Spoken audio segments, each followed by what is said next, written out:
Київ, третій день війни, ранок. Так, відіграв підвал. Я вказав пальцем в сторону вікна, і там був дим ракети і сама вспишка. Я бачив, воно було біля вокзалу близько.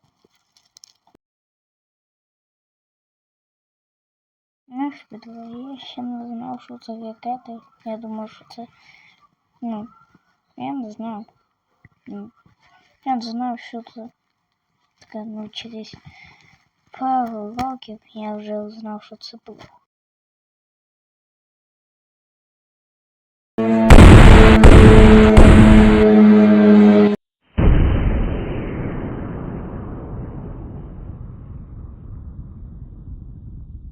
Йдуся ударна волна, біжимо.